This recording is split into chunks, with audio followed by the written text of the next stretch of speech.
Alright, so it's finally done, and now I can move on to printing on the other printer, and maybe give me a little bit more control. I haven't broke the thing free yet, but it really did a weird... I put 2mm spacing on the skirt, but it's still connected on the ends.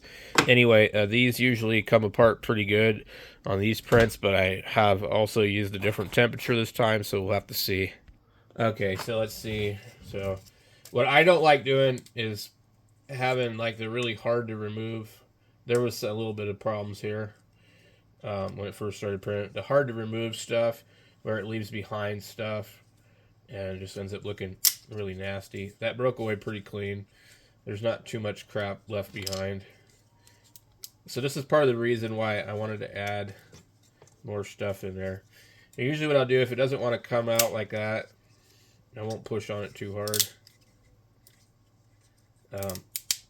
This one's not as good as the other one. The other one, everything like came out really easy.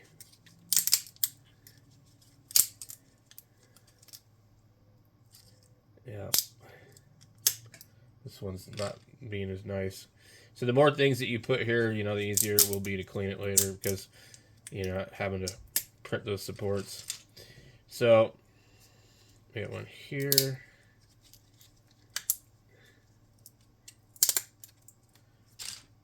But in the past, I printed these and they were way worse. So this one actually, it could be the printing profile I'm using. It's just working better, you know. I don't know, but this one's pretty good. Almost got all of it out. I haven't had to resort to violence yet. All right, a little bit left behind here. Get that one out now.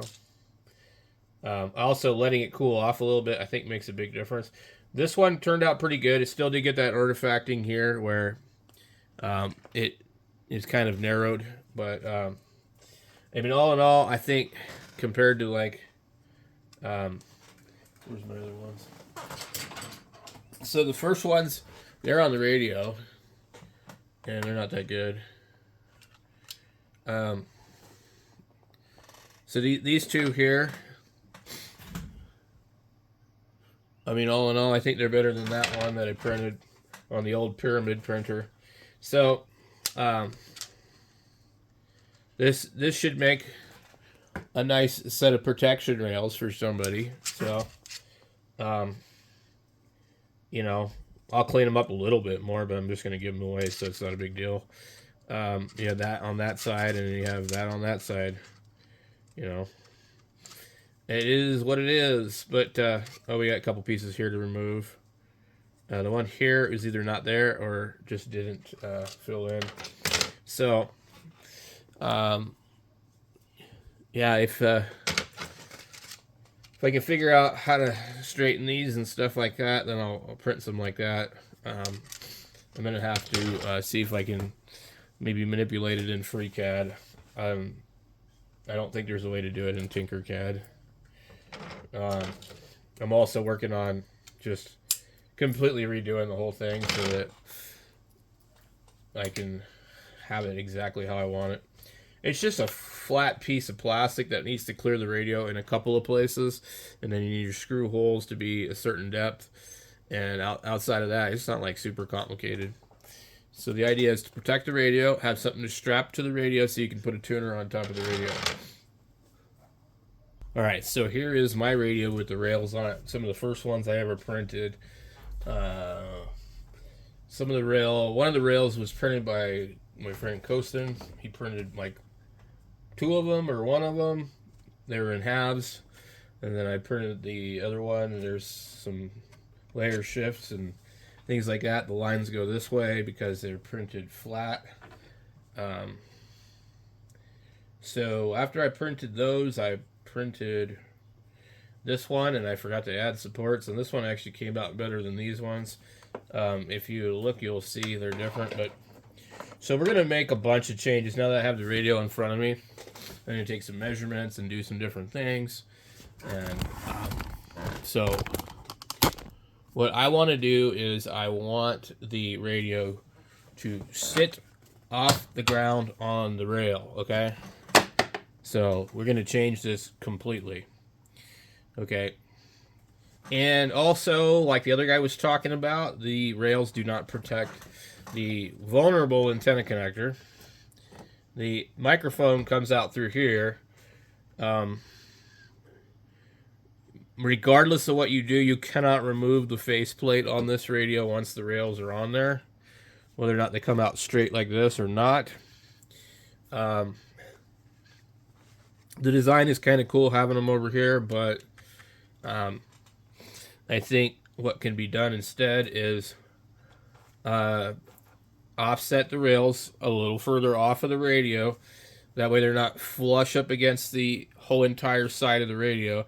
And if so, like for example, if we had this the opposite, where this was like in, the spots where it needs to attach, and then the rail was like further out, then you would have this whole rail here where you could, so like just imagine it being the opposite. This is up against the radio. You have all this space here.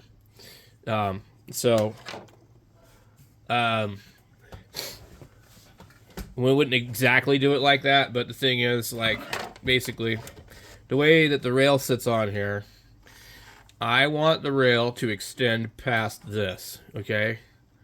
I don't want the belly of the radio sticking below the rail, because what's that doing is it's not doing anything. It's not protecting it. So we got to come up with a design that's going to protect the bottom of the radio. And see these connectors, this one here, I've had a problem with this one. And what I ended up having to do with this is I actually had to put hot glue. I don't know if you can see it in there, because this thing kept pushing into the radio. And I got this one used. There's hot glue right there. I got this one used, and it was already like that. Now, I've owned about 2 other ones that I bought brand new. And this is kind of a radio I love to hate, because I bought one new, and I returned it after 5 days because it didn't work right with my LDG tuner.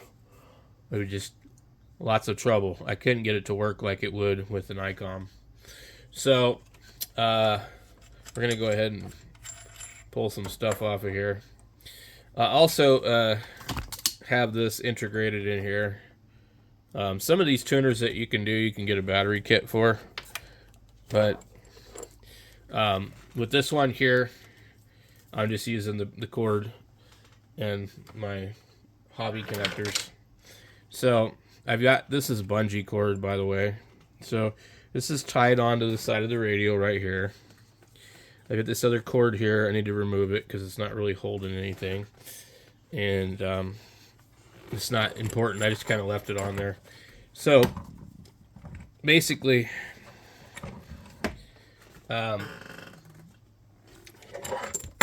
when you have the radio sitting here with the legs like this, it is still able to sit on the rubber feet. So the other version the guy has, it's 1 inch longer. I'm pretty sure it's not going to sit on these rubber legs anymore. And if I do what I want to, it won't either. So we're going to take and go and redesign this whole thing. But you see how the connections are here? So here's a connection here, so you can tie onto this with whatever.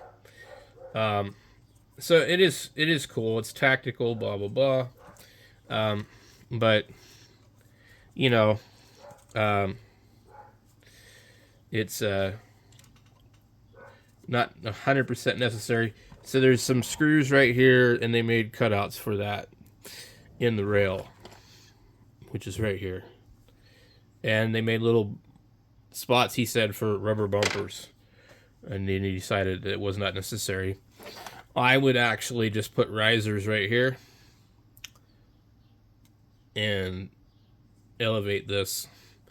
So I'm gonna come up with some more prototypes, and we're gonna change this. So for now, these 2 matching ones are done. My latest prototype has a lot more here. It's not even the one on the camera. Let's see if I can find it. Okay, so that's one of them. The other one is going to be, what the hell? I don't know how that got there. Remove that. Let's see, is this it? Okay, there's another one, but I'm gonna change that one possibly, or just not even use it. Um, I put it up on printables and Thingiverse in case anybody wants to try it, but um, you still tie over in this area, and you'd be able to tie in through here because these are going to stick out, and you just have another little bar over here, and I just did it there just to change up things. So where was my other one? Okay, so this is the one that I'm going to run with as far as all that goes. Let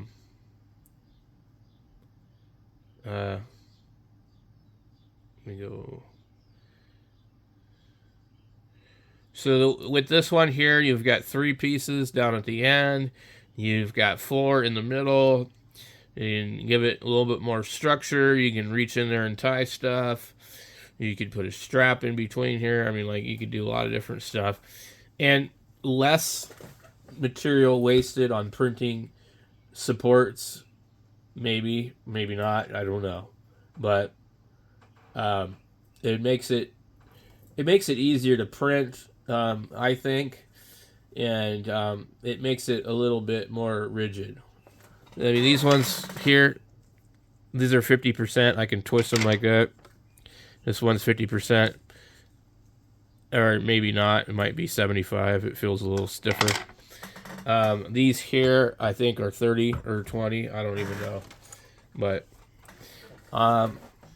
so, like I said, I want to change it to where, like, you know, the rails offer a little bit more protection.